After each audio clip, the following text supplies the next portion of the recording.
पुरस्कार बहादुरी के लिए नहीं, ये पुरस्कार पौधे लगाने के लिए दिए गए। अब आप मुझे बताइए कि जो बहादुरी का काम करते हैं, क्या वो कृपया इन आवेदनों को फिलहाल रोक दीजिए और इस पे दोबारा पुनर्चर्चा की जरूरत है। हर डिवीजन से, हर विंग से जो है आवेदन आने दीजिए, दोबारा दे देना, हमें रोक। मैं ये जानना चाहता हूँ कि ये पॉलिसी सिर्फ फील्ड स्टाफ के लिए क्यों बनाई गई और ये पॉलिसी एक विंग के लिए क्यों बनाई गई। अभी आप देखेंगे पूरे वाइल्ड लाइफ विंग को दिया गया है, दिया, उसकी रक्षा कौन करेगा? उनकी जो इलिसिट फेलिंग जंगलों में हो रही है उसको कौन रोक रहा है? वही बहादुर जो चंबा में बैठा है, उसका नाम है सुनील कुमार। में तो वन्य प्राणी है। अगर पौधे लगाने की मैं अपने मुख्य हॉफ की बात मानूं कि पौधे लगाने के लिए दिया गया, तो आप मुझे बताइए वाइल्ड लाइफ किस परफॉर्मेंस बेस पे दिया?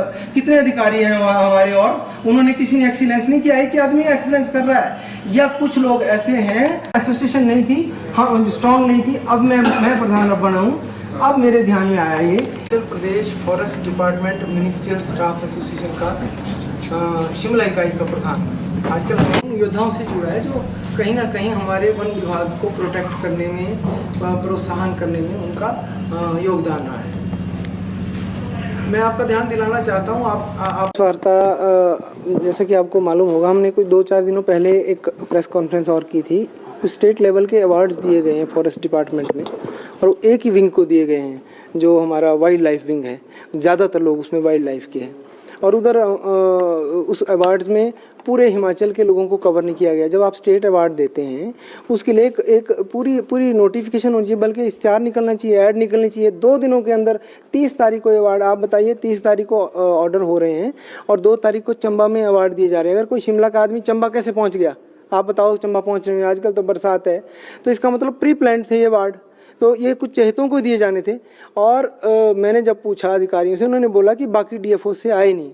तो मैंने बाकी डीएफओ से नहीं आए, ये किसकी जिम्मेदारी है सभी डीएफओ से लेना? हमारी जब प्रमोशंस होती हैं तो हमारी एसीआर्स मांगी जाती है, और एक आदमी की भी एसीआर ना आए, प्रोसीजर है, तो पूरे 2000 लोगों का कि प्रमोशन रुक जाता है।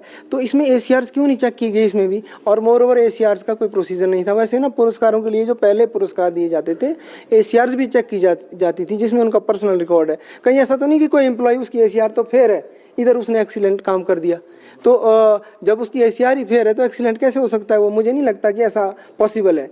लेकिन अगर एसीआर नहीं भी है तो सभी डिवीजनों से आपने एनओसी मांगा, ये कह रहे हैं कि किसी ने भेजा नहीं भेजा, तो इसका मतलब ऑफिसर अधिकारी लापरवाह है। वो उस अधिकारी ने ये उचित नहीं समझा कि एक एम्प्लॉय को अवार्ड मिल रहा है, उसमें 30-40 हज़ार रुपये कैश भी इन्वॉल्व है, तो वो उसने इसको ज़रूरी नहीं समझा। या फिर कुछ चहेतों को अवार्ड देने के लिए कुछ जगह भेज दिए, बाकियों को खाना पूर्ति के लिए चिट्ठियां पहुंचा दी, और चिट्ठियां पहुंची नहीं टाइम से। और मेरे पास ऐसे लोगों के फ़ोन आए हैं सर, जिन्होंने, जो असली योद्धा है, अब आपको राजेश कुमार ऊना, उनका नाम लो, उनको कोई पुरस्कार, वो कहते हैं जी वीरता के लिए अलग पुरस्कार होते हैं, पौधे लगाने के लिए। आप बताइए, पहले पुरस्कार वीरता के लिए दिए जाने चाहिए कि पौधे लगाने के लिए पुरस्कार दिए जाने चाहिए? तो वीरता भी तो तभी हुई, वीरता उन्होंने वन विभाग में की, कोई ऐसा तो नहीं कि वो करगिल की लड़ाई में चला गया। अभी भी मैं फिर से बता रहा हूँ कि मैंने जिद पकड़ ली है। उसके कारण ये है कि मेरे साथ एम्प्लॉयज़ का वो हुआ है। मैंने ये आपके सामने दिखा रहा हूँ, ये कफन खरीद लिया है।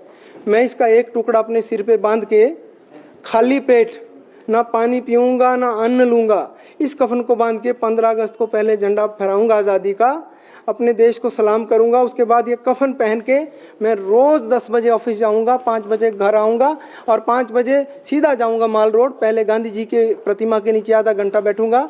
इसकी मैं बाकायदा सूचना दूंगा प्रशासन को, जो प्रोसीजर है फॉलो करूंगा। आधा घंटा गांधी जी की प्रतिमा के नीचे, आधा घंटा वाजपेयी जी की प्रतिमा के नीचे मौन बैठूंगा, कोई भाषण नहीं, कोई प्रेस कॉन्फ्रेंस नहीं, और विरोध करता रहूंगा जब तक मैं जिंदा हूँ। या ये रोल बैक के लिए मैं कह रहा हूँ, पुनर्विचार करिए। पूरे हिमाचल के लोगों की वो लीजिए, और पूरे हर कैटेगरी को स्टेट अवार्ड का मतलब है वन विभाग का हर कर्मी, हर वर्ग का कर्मी, और खासकर मेरे कैडर का, मिनिस्ट्रियल स्टाफ का कर्मी भी उसमें होना चाहिए। अगर पॉलिसी में नहीं है तो पॉलिसी रिवाइज की जाए, तब ये अवार्ड दिए जाए। ये मेरी जिद है, और नहीं तो मैं इसको नहीं मानूंगा।